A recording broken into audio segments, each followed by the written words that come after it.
जय माता दी। जय श्री राम।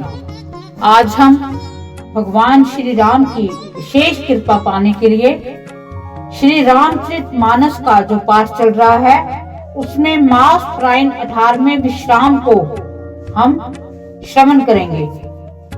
मोहि उपदेश दीन्हे गुरनीका, प्रजा सचिव संपत सभी का। मात उचित धर आवसी दीना, अवसी शीश धर चाहो कीना। गुरु जी ने मुझे सुंदर उपदेश दिया, फिर प्रजा मंत्री आदि सभी को यही सम्मत है। माता ने भी उचित समझकर ही आज्ञा दी है और मैं भी अवश्य उसको सिर चढ़ाकर वैसा ही करना चाहता हूँ, क्योंकि गुरु पिता माता स्वामी और मित्र की वाणी सुनकर प्रसन्न मन से उसे अच्छी समझकर मानना चाहिए। उचित अनुचित का विचार करने से धर्म जाता है और सिर पर पाप का भार बढ़ता है। आप तो मुझे वही सरल शिक्षा दे रहे हैं जिसके आचरण करने से मेरा भला हो। यद्यपि मैं इस बात को भली भांति समझता हूँ, तथापि मेरे हृदय को संतोष नहीं होता। अब आप लोग मेरी विनती सुन लीजिए और मेरी योग्यता के अनुसार मुझे शिक्षा दीजिए। मैं उत्तर दे रहा हूँ, यह अपराध क्षमा कीजिए। साधु पुरुष दुखी मनुष्य के दोष गुणों को नहीं गिनते। पिताजी स्वर्ग में हैं और श्री सीताराम जी वन में हैं और मुझे आप राज्य करने के लिए कह रहे हो। इसमें आप मेरा कल्याण समझते हैं या अपना कोई बड़ा काम होने की आशा रखते हैं। मेरा कल्याण तो सीतापति श्री राम जी के चाकरी में है, सो उसे माता की कुटिलता ने छीन लिया। मैंने अपने मन में अनुमान करके देख लिया है, दूसरे किसी उपाय से मेरा कल्याण नहीं है। यह शोक का समुदाय राज्य लक्ष्मण श्री रामचंद्र जी और सीता जी के चरणों को देखे बिना किस गिनती में है। जैसे कपड़ों के बिना गहनों का बोध व्यर्थ है, वैराग्य के बिना ब्रह्म विचार व्यर्थ है। रोगी शरीर के लिए नाना प्रकार के भोग व्यर्थ हैं। श्री हरि की भक्ति के बिना जप और योग व्यर्थ हैं। जीव के बिना सुंदर देह व्यर्थ है, वैसे ही रघुनाथ जी के बिना मेरा सब कुछ व्यर्थ है। मुझे आज्ञा दीजिए, मैं श्री राम जी के पास जाऊं। एक ही निश्चय पूर्वक मेरा हित इसी में है और मुझे राजा बनाकर आप अपना भला चाहते हैं। ये भी आप स्नेह की जड़ता के वश होकर ही कह रहे हैं। कैकेयी के पुत्र कुटिल बुद्धि राम विमुख और निर्लज मुझसे अधम के राज्य से आप मोह के वश होकर ही सुख चाहते हैं। मैं सत्य कहता हूँ, आप सब सुनकर विश्वास करें। धर्मशील को ही राजा होना चाहिए। आप मुझे हट करके ज्यों ही राज्य देंगे त्यों ही पृथ्वी पाताल में धंस जाएगी। मेरे समान पापों का घर कौन होगा, जिसके कारण सीता जी और श्री राम जी को वनवास हुआ। राजा ने श्री राम को वन दिया, उनके बिछड़ते ही स्वयं स्वर्ग को गमन किया और मैं दुष्ट जो सारे अनर्थों का कारण हूँ, होश हवास में बैठा सब बातें सुन रहा हूँ। श्री रघुनाथ जी से रहित घर को देखकर और जगत का उपहास सहकर भी ये प्राण बने हुए हैं। इसका यही कारण है कि ये प्राण श्री राम रूपी पवित्र विषय रस में आसक्त नहीं हैं। ये लालची भूमि और भोगों के ही भूखे हैं। मैं अपने हृदय की कठोरता कहाँ तक कहूँ, जिसने वज्र का भी तिरस्कार करके बढ़ाई पाई है। कारण से कार्य कठिन होता ही है, इसमें मेरा दोष नहीं। हड्डी से वज्र और पत्थर से लोहा भयानक और कठोर होता है। कैकेयी से उत्पन्न देह में प्रेम करने वाले ये पामर प्राण भर पेट अभागे हैं। अब प्रिय के वियोग में भी मुझे प्राण प्रिय लग रहे हैं। तब अभी आगे मैं और भी बहुत कुछ देखूं सुनूंगा। लक्ष्मण श्री राम जी और सीता जी को तो वन दिया, स्वर्ग भेजकर पति का कल्याण किया, स्वयं विधवापन और अपयश लिया, प्रजा को शोक और संताप दिया और मुझे सुख सुंदर यश और उत्तम राज्य दिया। कैकेयी ने सभी का काम बना दिया। इससे अच्छा अब मेरे लिए क्या होगा। उस पर भी आप लोग मुझे राज तिलक देने को कहते हैं। कैकेयी के पेट से जगत में जन्म लेकर ये मेरे लिए कुछ भी अनुचित नहीं है। मेरी सब बात तो विधाता ने ही बना दी है, फिर उसमें प्रजा और पंच क्यों सहायता कर रहे हैं?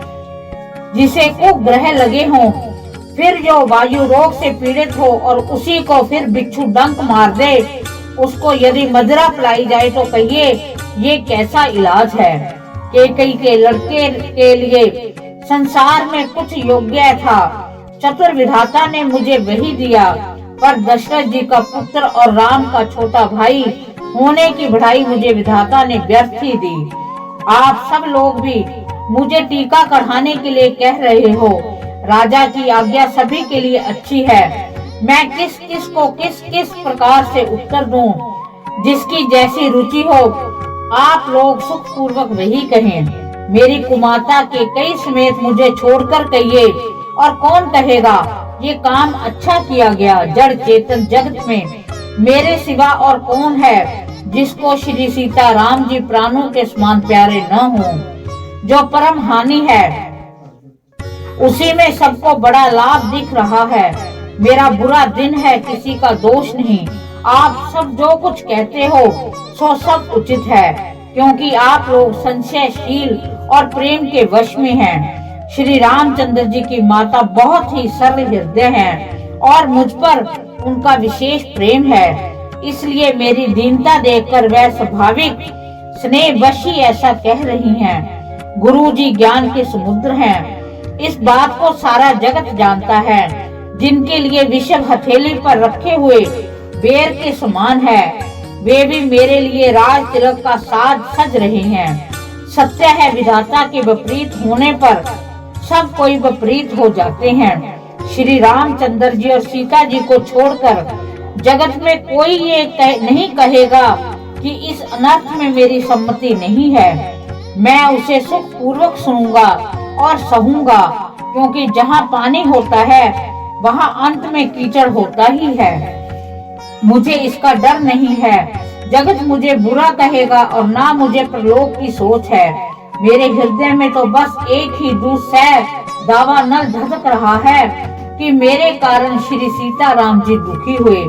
जीवन का उत्तम लाभ तो लक्ष्मण ने पाया, जिन्होंने सब कुछ तजकर श्री राम जी के चरणों में मन लगाया। मेरा जन्म तो श्री राम जी के वनवास के लिए ही हुआ था। मैं अभागा झूठ मूठ क्या पछताता हूँ। सबको सिर झुकाकर मैं अपनी दारुण दीनता कहता हूँ। श्री रघुनाथ जी के चरणों के दर्शन किए बिना मेरे जी की जलन न जाएगी। मुझे दूसरा कोई उपाय नहीं सूझता। श्री राम जी के बिना मेरा हृदय की बात कौन जान सकता है। मन में एक ही निश्चय पूर्वक यही है कि प्रातः काल प्रभु श्री राम जी के पास चल दूंगा। यद्यपि मैं बुरा हूँ और अपराधी हूँ, तो मेरे ही कारण यह सब उपद्रव हुआ है। तथापि श्री राम जी मुझे शरण में सम्मुख आया हुआ देखकर सब अपराध क्षमा करके मुझ पर विशेष कृपा करेंगे।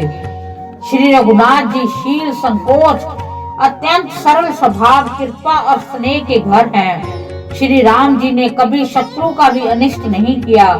मैं यद्यपि टेढ़ा हूँ, पर हूँ तो उनका बच्चा और गुलाम ही। आप पंच सब लोग भी इसी में मेरा कल्याण मानकर सुंदर वाणी से आज्ञा और आशीर्वाद दीजिए, जिससे मेरी विनती सुनकर और मुझे अपना दास जानकर श्री रामचंद्र जी राजधानी को लौट आवे। यद्यपि मेरा जन्म कुमाता से हुआ है और मैं दुष्ट तथा सदा दोष युक्त भी हूँ, तो भी मुझे श्री राम जी का भरोसा है कि वे मुझे अपना जानकर त्यागेंगे नहीं। भट्ट जी के वचन सबको प्यारे लगे, मानो वे श्री राम के प्रेम रूपी अमृत में पगे हुए थे। श्री राम वियोगी रूपी भीषण विष से सब लोग जले हुए थे। वह मानो बीज सहित मंत्र को सुनते ही जाग उठे। माता, मंत्री, गुरु, नगर के स्त्री पुरुष सभी स्नेह के कारण बहुत ही व्याकुल हो गए। सब भट्ट जी को सराह सराह कर कहते हैं कि आपका शरीर श्री राम प्रेम की साक्षात मूर्ति ही है। हे तात भरत, आप ऐसा क्यों ना कहें। श्री राम जी को आप प्राणों से प्यारे हैं। जो नीच अपनी मूर्खता से आपकी माता कैकेयी को कुटिलता को लेकर आप पर संदेह करेगा, वह दुष्ट करोड़ों पुरखों सहित 100 कल्पों तक नरक के घर में निवास करेगा। सांप के पाप और अवगुण को मणि नहीं ग्रहण करती, बल्कि वह विष को हर लेती है और दुख तथा दरिद्रता को भस्म कर देती है। हे भरत जी, वन को अवश्य चलिए, जहाँ श्री राम जी हैं। आपने बहुत अच्छी सलाह विचारी। शोक समुद्र में डूबते हुए सब लोगों ने आपने बड़ा सहारा दे दिया। सबके मन में कम आनंद नहीं हुआ, मानो मेघों की गर्जना सुनकर चातक और मोर आनंदित हो रहे हों। प्रातः काल चलने का सुंदर निर्णय देखकर भरत जी सभी को प्राण प्रिय हो गए। मुनि वशिष्ठ जी की वंदना करके और भरत को सिर नवाकर सब लोग विदा लेकर अपने अपने घर को चले। जगत में भरत जी का जीवन धन्य है। इस प्रकार कहते हुए वह उनके शील और स्नेह की सराहना करते जाते हैं। आपस में कहते हैं कि बड़ा काम हुआ। सभी चलने की तैयारी करने लगे। जिसको भी घर की रखवाली के लिए रहो ऐसा कहकर रखते कि वह समझता है मानो मेरी गर्दन मारी गई। कोई कहते हैं रहने के लिए किसी को भी मत कहो। जगत में जीवन का लाभ कौन नहीं चाहता। वह संपत्ति, घर, सुख, मित्र, माता पिता, भाई जल जाए, जो श्री राम जी के चरणों के सम्मुख होने में हंसते हुए सहायता न करें। घर घर लोग अनेकों प्रकार की सवारियां सजा रहे हैं। हृदय में बड़ा हर्ष है कि सवेरे चलना है। भरत जी ने घर जाकर विचार किया कि नगर, घोड़े, हाथी, महल, खजाना आदि सारी संपत्ति रघुनाथ जी की है।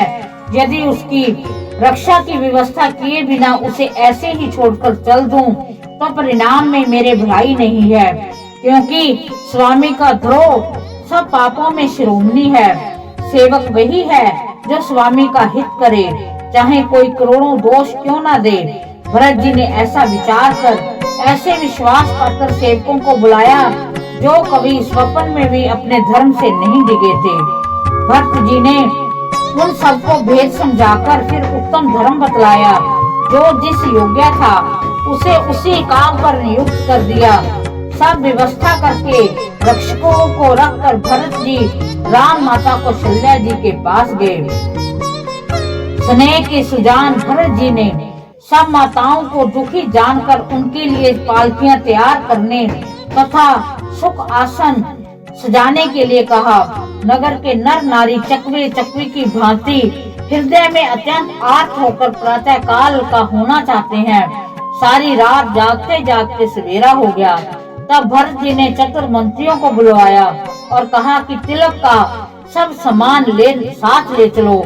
वन में ही मुनि वशिष्ठ जी श्री रामचंद्र जी को राज्य देंगे, जल्दी चलो। ये सुनकर मंत्रियों ने वंदना की और तुरंत घोड़े, रथ और हाथी सजवा दिए। सबसे पहले मुनि राज वशिष्ठ जी अरुधंती और अग्नोत्री की सब सामग्रियों सहित रथ पर सवार होकर चले। फिर ब्राह्मणों के समूह जो सबके सब तपस्या और तेज के भंडार थे, अनेकों सवारियों पर चढ़कर चले। नगर के सब लोग रथों को सजा सजाकर चित्रकूट की ओर चल पड़े, जिनका वर्णन नहीं हो सकता।